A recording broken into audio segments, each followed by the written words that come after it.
एक प्रश्न। और हमने रिकॉर्डिंग भी शुरू करी है। So Hare Krishna. Thank you everyone for your presence. ये शिला प्रभुपाद जी ने बहुत मेहनत की है, बहुत सारे स्क्रिप्चर्स का ट्रांसलेशन किया है। तो ये प्रभुपाद जी की कृपा है जो कि देश भर में, दुनिया भर में आज इस्कॉन के इतने सारे मंदिर हैं। और हमारी कोशिश रहती है, जो शिला प्रभुपाद जी की बुक है, प्रभुपाद जी ने ग्रंथ किया Bhagavad Gita as it is, उसके अंदर जो परंपरा का निचोड़ है वो प्रभुपाद जी ने समरी कमेंट्री पर्पस के रूप में दिया है। और हम उसी का अध्ययन करने की कोशिश करते हैं। हम सबसे पहले मंगलाचरण करते हैं। तो मंगलाचरण ऑस्पिशियसनेस की हमारा ये जो सेशन रहे, इसके अंदर हम जो भक्ति मार्ग में आगे बढ़ना चाहते हैं, उसके अंदर हम गुरु से, अपने भगवान से, और जो हमारे वृंदावन के षट गोस्वामी जी हैं उनसे, प्रभुपाद जी से सबसे प्रार्थना करते हैं। तो feel free to join me if you like, and let's have this and then we will resume our sessions. So,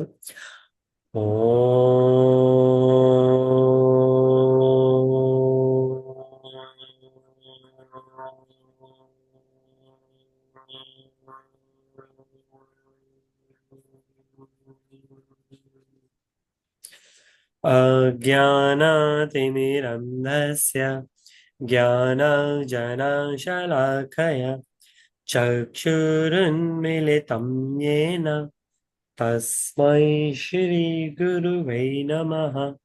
श्रीचैतन्यमनोभीष्टं स्थापितं येन भूतले स्वयं रूपः कदा मह्यं ददाति स्वपदान्तिकम्। वन्देऽहं श्रीगुरुन् श्रीयुतापदकमलं श्रीगुरुन् वैष्णवं च श्रीरूपं साग्रजातं सहगणा रघुनाथवितं तं सजीवम् साद्वैतं सवादूतं परिजनसहितं कृष्ण चैतन्य देव श्री राधा कृष्ण पादां सहगणा ललिता श्री विशाखावितं च। हे कृष्णा करुणा सिंधु दीनबंधु जगतपते गोपेशा गोपिका कांता राधा कांता नमस्ते। तप्त कंचन गौरांगी राधे वृंदावनेश्वरी वृषभानुसुते देवी प्रणमामि हरिप्रिय। वाञ्छकल्पतरुभ्यश्च कृपा सिन्धुभ्य एव च पतितानां पावनेभ्यो वैष्णवेभ्यो नमो नमः। नमो विष्णुपादाय कृष्णप्रेष्ठाय भूतले श्रीमते भक्तिवेदान्त स्वामिनिति नामने। नमस्ते सरस्वते देवे गौरवाणी प्रचारिणे निर्विशेष शून्यवादी पाश्चात्य देशे धारिणे। जय श्री कृष्ण चैतन्य प्रभु नित्यानंद श्री अद्वैत गदाधर श्रीवासादि गौर भक्त। हरे कृष्णा हरे कृष्णा कृष्णा कृष्णा कृष्ण हरे कृष्ण हरे हरे हरे हरे हरे राम हरे राम राम राम हरे हरे हरे। शिल प्रभुपाद की जय, शिल गुरुदेव जय महाराज की जय। जय जय जय Shri Radhe. Hare Krishna. Thank you so much Prabhu ji, आपने एंड में महामंत्र चैंटिंग में भी साथ दिया। Thank you so much. हम हमेशा कहते हैं कि जब भक्त होते हैं तभी हम भक्ति की बातें कर पाते हैं। तो आप हैं आज हमारे साथ में, so thank you so much. अब हम, हमारे पास में प्रेजेंटेशंस होती हैं जो बहुत प्यारे प्यारे भक्त हैं उन्होंने बनाई हैं। कुछ प्रेजेंटेशंस हम भी बनाते हैं। और अभी जो हमने मंगलाचरण शेयर किया, ये मंगलाचरण आप कहीं पे भी अगर इस्कॉन टेम्पल में या इस्कॉन के सेशंस आप सुनेंगे तो उसके अंदर होगा। ये अब हम जो प्रेजेंटेशन शेयर कर रहे हैं, ये चैप्टर 1 की है। हमने पहले और इंट्रोडक्शन और overseeing the army, setting the scenes, ये सब हम सेशंस पहले कर चुके हैं। ये जो फ्राइडे के सेशंस हैं, फ्राइडे के सेशंस हमने स्पेशली मिडल ईस्ट भक्तों के लिए, सऊदी के लिए शुरू करें। तो कुछ वक्त पहले आए, कुछ कभी आते हैं, कभी नहीं आ पाते हैं। लेकिन जैसे प्रभु की कृपा रहे, जो आप आए, जितने समय के लिए आप आए। लेकिन आज मॉर्निंग में ही प्रभु जी ने कहा कि रादर देन 1 आवर, अगर आप सिर्फ हाफ एन आवर का सेशन करें तो शायद वो ज्यादा प्रैक्टिकल रहे, लोग ज्यादा समय निकाल पाए। तो हमारी वो कोशिश रहेगी कि जिस तरीके से भी सेवा हम कर पाए, अगर हाफ एन आवर चाहते हैं तो हम हाफ एन आवर की सेवा करें। Chapter 1, observing the armies on the battlefield. इसको हम अर्जुन विषाद योग भी कहते हैं, चैप्टर का नाम हिंदी में, क्योंकि इस चैप्टर के अंदर शुरू में आर्मी के बारे में बात होती है, लेकिन एंड में जो कि मेन भगवत गीता शुरुआत होती है, जिसमें अर्जुन अपने किस रीजन से अर्जुन बात नहीं कर पाएंगे, अर्जुन लड़ाई नहीं कर पाएंगे, अर्जुन का मुंह में सलाइवा तक भर जाता है, और इस अब वो कहते हैं भगवान मैं बोल भी नहीं सकता हूँ, मैं गांडी भी नहीं चला सकता हूँ, मैं कुछ नहीं कह पाऊंगा।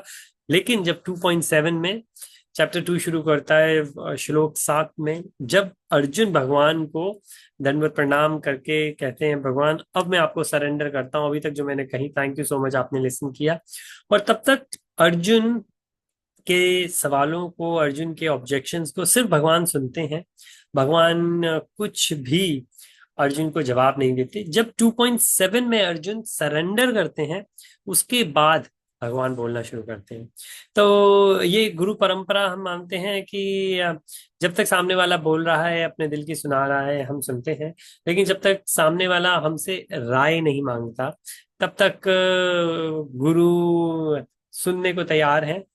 और हम देखेंगे कि गुरु परंपरा में इसी तरीके से कि जब कोई शिष्य गुरु को सरेंडर करता है, तब गुरु शिष्य को एक्सेप्ट करता है। तो इसमें हम जितने भी चैप्टर में वर्सेस हैं, उसके अंदर से कुछ चीजें जो यहाँ पे प्रेजेंटेड हैं, कि सबसे पहले कि कौन सी ऐसी चीज है जो कि हमें पता होनी चाहिए कि हमें नहीं पता, कौन सी ऐसी चीजें हैं जो हमें पता होनी चाहिए कि हमें नहीं पता। हम मोस्टली सभी ड्राइव करते हैं, तो हमें मालूम है ड्राइविंग के अंदर भी ब्लाइंड स्पॉट्स होते हैं। तो इसी तरीके से दुर्योधन की लाइफ के अंदर भी ब्लाइंड स्पॉट्स थे जो उन्हें पता नहीं थे। तो अर्जुन के पास जब वो ब्लाइंड स्पॉट्स आए, तो दुर्योधन ने बस ये किया कि भगवान से पूछा नहीं, अर्जुन ने सिर्फ ये किया कि उन्होंने भगवान से पूछा। तो कई बार लोग ये कहते हैं कि भगवत गीता भगवान ने गलत इंसान को सुनाई, अर्जुन को क्यों सुनाई? अच्छा, अर्जुन तो अच्छे इंसान थे, अर्जुन की वजह से थोड़ी ना महाभारत हुई।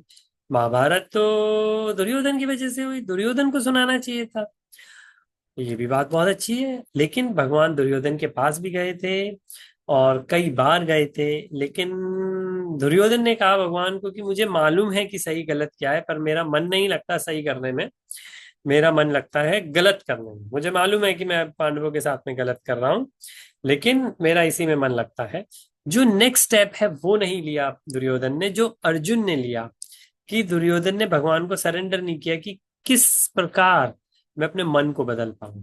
अर्जुन ने भगवत गीता में भगवान को ये कहा कि भगवान कार्पण्य दोषोपहत स्वभाव, कि भगवान अब जो मेरा कार्पण्य दोष, मेरे जो मन के अंदर दोष हैं, उसकी वजह से मैं बहुत पीड़ित हूँ, अब इसका विकार आप प्लीज बताएं। और फिर बाद में भगवान बताते भी हैं कि मन को किस तरीके से कंट्रोल किया जा सकता है और प्रकृतियों के गुणों से हम किस तरीके से प्रभावित होते हैं।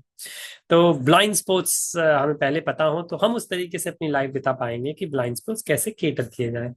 उसके बाद में 1.2 से हम आगे 11 वर्सेस तक जब देखेंगे कि किस तरीके से अगर हम श्लोक देखें, हम उतनी डिटेल में नहीं जाएंगे। शुरू के वर्सेस में जिसके अंदर दुर्योधन किस तरीके से अपने पहले भीष्म पितामह जी के पास जाते हैं और फिर उसके बाद में अपने गुरु के पास जाते हैं और बताते हैं, उनको कॉन्फिडेंस दिलाने की कोशिश करते हैं कि देखें आप, हमारी आर्मी कैसी है, उनकी आर्मी कैसी है, हमारी आर्मी बहुत अच्छी है, हमारी आर्मी में ऐसे योद्धा हैं जो मेरे लिए जान देने को तैयार है। तो इस तरीके से कैसे पॉलिटिकली वो उन दोनों को अपनी तरफ लेने की कोशिश कर रहे होते हैं, बिल्कुल महाभारत के शुरू में। और कैसे हम बाद में समझ पाएंगे कि अगर सिर्फ सिर्फ इस वजह से, अब दुर्योधन के पास शायद सब था, सिर्फ एक चीज जो मिसिंग थी वो कृष्ण भगवान खुद। और जब अर्जुन और दुर्योधन जाते भी हैं, अर्जुन खुशी खुशी भगवान को अपनी तरफ चाहते हैं और दुर्योधन खुशी खुशी भगवान की आर्मी को अपनी तरफ चाहते हैं।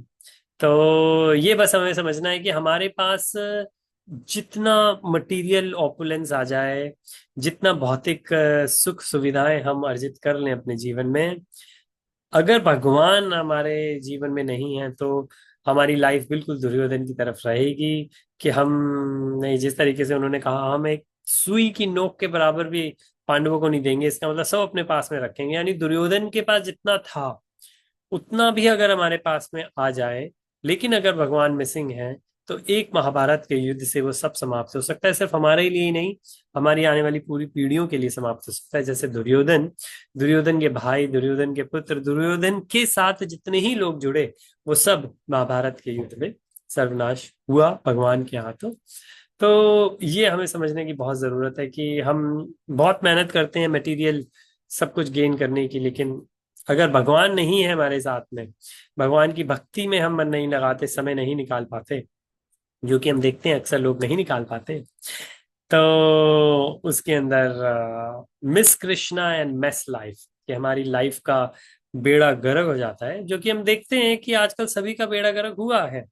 और रीजन शायद यही है कि हम बहुत अच्छी पढ़ाई करते हैं और अपने बच्चों के लिए भी सोचते हैं मटेरियली बहुत अच्छी पढ़ाई करें, अपने लिए भी अच्छी जॉब करते हैं, उनके लिए भी चाहते हैं कि अच्छी जॉब हो, लेकिन ना ही खुद अपने लिए समय निकाल पाते हैं। और स्पेशली जब बच्चे छोटे होते हैं, उस टाइम पे हम अगर उनको भक्ति दे पाए, और भक्ति सिर्फ यही नहीं है कि चैंटिंग हो, भक्ति सिर्फ यही नहीं है कि दिवाली होली पे भगवान का नाम लिया जाए, देवी देवताओं का सिर्फ पाठ किया जाए। भक्ति ये भी है कि हम भगवत गीता के, भगवान के दिए हुए उपदेशों को समझ पाएं और उनको अपने जीवन में उतार पाएं। तो जैसे आज मॉर्निंग में प्रभु जी से बात हो रही थी, चाहे हम कंठी पहने या ना पहने, अगर पहने तो बहुत अच्छा है, लेकिन किसी वजह से अगर हम नहीं पहन पा रहे, किसी वजह से हम ऐसी जगह हैं कि हम ऐसे वैष्णव कपड़े नहीं पहन पा रहे, या हम बाहर रोड पे जाके, जैसे हम लंदन में कर सकते हैं, इंडिया में कर सकते हैं, हम बाहर जाके भगवान का नगर कीर्तन नहीं कर सकते, लेकिन अगर अपने घर में बैठे भी हम भगवत गीता पढ़ सकते हैं, भगवत गीता समझ सकते हैं, भगवत गीता को अपने जीवन में उतार सकते हैं, और उसके बाद में और उसके साथ में हम दूसरों तक भगवत गीता पहुंचा सकते हैं। जैसे अभी हम कुछ लोग हैं, हमारी कोशिश हो कि हम भगवत गीता का प्रचार और आगे करें और आपस में भगवत गीता को समझें, और किस तरीके से कि एक दूसरे से हम डिस्कस करें, जो कि हम करते हैं भक्ति वृक्षा के माध्यम से। और ये भक्ति वृक्षा ही है जिसके अंदर ऐसा नहीं है कि एक इंसान लेक्चर दे रहा है, लेकिन कोई भी अपना रियलाइजेशन शेयर करना चाहे कि किस तरीके से ये जो हमने भगवत गीता का ये जो कंसेप्ट सीखा, ये हम अपने जीवन में कैसे उतार सकते हैं। तो ये हमारे लिए जीवन में बहुत बहुत इंपॉर्टेंट है। जैसे अगर हम अभी देखें, अक्सर अगर हम लोगों से बात करते हैं तो वो दुर्योधन की तरह होते हैं कि बड़ बड़ बड़ बड़ बड़ बड़ बड़ बड़, अपने अंदर जो होता है वो बताते रहते हैं। अर्जुन ने भी शुरू में यही किया, अर्जुन ने भगवान को बताना शुरू कर दिया कि किस वजह से मुझे युद्ध नहीं करना चाहिए। और अगर अक्सर लोगों के पास में यही एक्सक्यूजेस होते हैं, लेकिन क्या कभी कोई ये कह पाता है कि इन एक्सक्यूजेस के बाद अब क्या कोई रास्ता है जो आप हमें बता सकते हैं?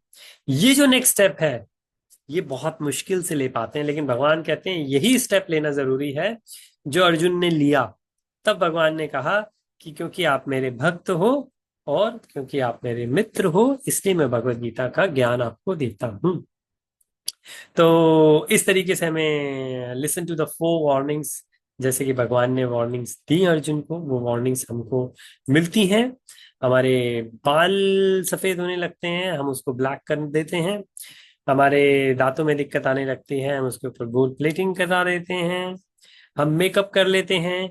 ये वार्निंग्स हैं कि शरीर जा रहा है धीरे धीरे। तो समय रहते हुए हमें भक्ति में लग जाना चाहिए। अगर हम ये समझ पाए तो बहुत अच्छा, और नहीं समझ पाए, ये वार्निंग्स जो हमें भगवान दे रहे हैं, हमारा शरीर हमें दे रहा है कि शरीर जा रहा है, भक्ति में समय लगा लो, कभी भी समय समाप्त हो सकता है, तो वो हमें समझ कर रखना चाहिए।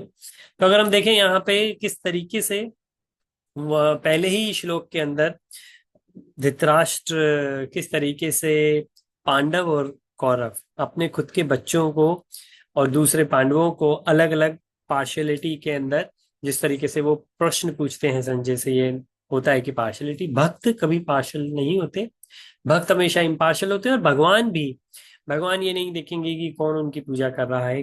भगवान ये देखते हैं कि ग्राह्य भावना कैसी है, इंटेंशंस कैसी है। तो पार्शलिटी बिल्कुल कोई भक्त नहीं करेगा। उसके बाद में डिप्लोमेसी जिस तरीके से दुर्योधन करते हैं वो कुछ वर्सेस के अंदर आता है।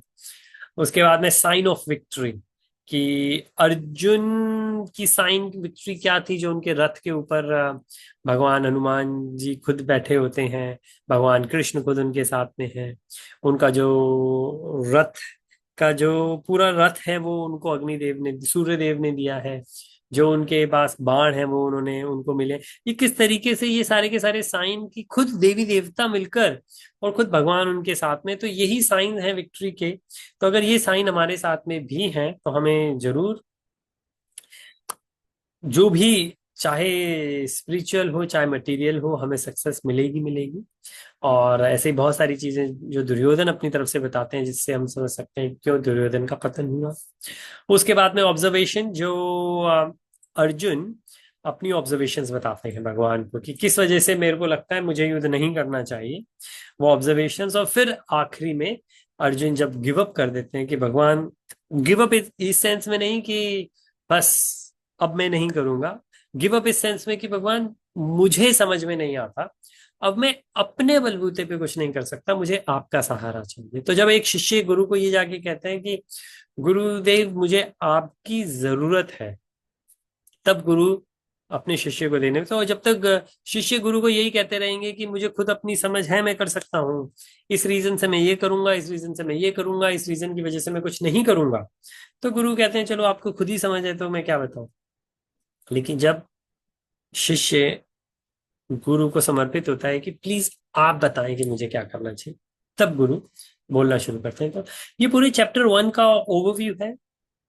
और जिस तरीके से हम देखें, सबसे पहला जो वर्स है, और हम अगले फ्यू मिनट्स में, जैसे हमने कहा, हम हाफ एन आवर का सेशन करेंगे जैसे प्रभु जी ने रिक्वेस्ट करी, तो हम मे बी अनदर 3 मिनट्स में समाप्त करेंगे। टेक्स्ट 1 जो कि बहुत इंपॉर्टेंट है, और यही एक वर्स है जो धृतराष्ट्र ने पूरी भगवत गीता 700 वर्सेस के अंदर बोला है। तो हम इस वर्स को डिस्कस करें उससे पहले, क्या किसी का कोई प्रश्न, क्या कोई कुछ अपनी तरफ से आप ऐड करना चाहेंगे प्रभु जी? नहीं गुरु जी, आप कंटिन्यू कीजिए। Hare Krishna, thank you so much. आपने अनम्यूट किया तो हमने सोचा शायद आप कुछ कहना चाहें। और फील फ्री, आप कभी भी बीच में आप चाहें तो अपने आप को अनम्यूट करके कह सकते हैं, आप चैट में कह सकते हैं, आप वर्चुअल हैंड रेज कर सकते हैं। अगेन कोशिश ये है कि ये ऑनलाइन डिस्कोर्स नहीं है, ये ऑनलाइन डिस्कशन है, कि हम अपने जीवन से जो भी समय निकालते हैं उसके अंदर हम भगवान की प्राप्ति कर सकें, भगवान को समझ सकें, जो भी हमने सुना है किस तरीके से। तो अगर हम फर्स्ट वर्स को लें, धृतराष्ट्र उवाचा धर्म क्षेत्र कुरुक्षेत्र संवेता मामकाः पांडवाश्च चैव किम अकुर्वा संजय। अगर हम इसको समझने की कोशिश करें तो ये दुर्योधन पूछ रहे हैं, सॉरी धृतराष्ट्र पूछ रहे हैं कि Sanjay, after my sons and the sons of Pandu's, तो वो अपने सन और पांडुओं के सनों में जो पार्शियलिटी कर रहे हैं। और ये यहाँ पे लिखा है माई सन्स, पर अगर आप देखें धर्म क्षेत्र कुरुक्षेत्र, तो जहां पे वो मिले उसको हम धर्म क्षेत्र चले, वो कुरुक्षेत्र है क्योंकि कुरु के लोग हैं, कुरु का राज्य है। पर वो धर्म क्षेत्र भी कहा गया है क्योंकि जो ये महाभारत हो रही है ये धर्म के लिए हो रही है। सामवेता युयुत्सुस्वा माम कहा, सो अपने बच्चे अलग और पांडु के बच्चे अलग, उनके खुद के छोटे भाई के बच्चे हैं, तो वो उनको पहले ही सेंटेंस में वो उन बच्चों को अलग मान रहे हैं, और ये पार्शियलिटी दिखा रहे हैं कि कैसे एक इंसान अपने ही भाइयों के बच्चों को अपना ना मान के दूसरों का कह रहा है। इनफैक्ट पांडु उस वक्त है नहीं, और पांडु ने ही धृतराष्ट्र को राज्य दिया था जब पांडु गए थे। किम अकुर्वा संजय, वो क्या कर क्या रहे हैं, किस तरीके से फाइट हो रही है, तो वो जानना चाहते हैं कि किस तरीके से ये फाइट हो पाएगी। तो हम जब आगे चलते हैं तो वो धीरे धीरे बताते हैं कि किस तरीके से ये दुर्योधन अब अपने जो गुरु है उनके पास जाते हैं, और गुरु के पास जाके कहते हैं कि आप देखें क्या गजब आर्मी है। मतलब उनको कॉन्फिडेंस दिलाने की कोशिश कर रहे हैं कि आप देखें कि कितने ही लोग हैं जो मेरी तरफ से लड़ सकते हैं। और ये भी बताया है वहां पे बहुत अच्छे से कि यहाँ पे शिष्य यानी कि जो दूसरी आर्मी के अंदर डिसाइपल हैं वो इन्हीं के द्रुपद जो द्रोणाचार्य जी के मित्र हैं उन्हीं के जो सन हैं धृष्टद्युम्न, वो दूसरी आर्मी के लीडर बने हैं। तो किस तरीके से देखें, आपके सन, आपके जो फ्रेंड हैं उन्हीं के जो सन हैं वो आपसे लड़ने आए हैं, उन्होंने ही ये आर्मी अरेंज करी है। तो इस तरीके से ये डिप्लोमेसी दुर्योधन वहां पे दिखाने की कोशिश कर रहे हैं। लेकिन जिस चीज को उन्होंने मेंशन नहीं किया वो भगवान की बात है। और हम इन वर्सेस को और आगे देखेंगे, लेकिन जैसे हमने कहा कि हम हाफ एन आवर का सेशन रखेंगे और हम यहीं पे समाप्त करेंगे, और इसी इसी स्लाइड से हम आगे कोशिश करेंगे शुरू करने की। आपके पास अगर भगवत गीता है तो प्लीज आप भगवत गीता को लें। अदरवाइज आप वेबसाइट पे जाके वेद बेस करके भी है, अगर मैं यहाँ पे टाइप करूँ vedabase.com पे आपको पूरी भगवत गीता मिलेगी। और आप थोड़ा सा अगर पढ़ पाए, आपको समय मिले तो हम और उसको डिस्कस कर पाए। तो चलिए, विद दैट शिला प्रभुपाद की जय, गुरुदेव महाराज So, की जय, जय जय श्री राधे श्याम। हरे कृष्णा, धन्यवाद, प्रणाम टू ऑल ऑफ यू।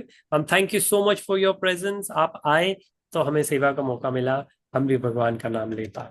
आप अपना ध्यान रखिएगा। Hare Krishna. Prabhuji, if you allow, I have something to please, say. जी जी जी, please. Yeah, first thing, this is my first meeting to attend here, so I will try my best to continue with you to enhance my knowledge about this Mahagranths. And the second thing, I would like to request you to kindly share me the first slope and prayer which you started. So sure, because I am not aware about this, so I would like to do practice from myself also for this. So very next nice, time onward, I will be the part of the journey. Definitely. And at last, I believe there are peoples in the Riyadh and the other region also who is also doing the Friday meeting. So, but I unfortunately I disconnect with them. So I will try to give the message to them so that we can do they can also join here. Please, that will be great प्रभु जी, that will be great. और बिल्कुल मैं आपकी बात से सहमत हूँ। आई एम श्योर कि बहुत सारे ऐसे भक्त हैं जो कि भगवत जी, गीता सुनना चाहते हैं पर हम तुम तक पहुंच ही नहीं पाते। इसलिए पहुंच जो भी नहीं पा इंसान रहे, मिले, राइट। अगर आप उनको कह पाए कि हमें भगवत गीता के सेशंस करते हैं, तो जितने लोगों तक भगवत गीता का ज्ञान पहुंचे उतना अच्छा है। थैंक यू सो बिल्कुल मच। बिल्कुल, और मैं तो सबसे पहले खुद के लिए जानना चाहता हूँ ताकि बिल्कुल, मेरी नॉलेज बढ़े। हाँ जी, नहीं बिल्कुल, अपने से शुरुआत होगी और जो जो जर्नी में जुड़ता जाए अच्छा है। जी, थैंक यू सो मच। जरूर।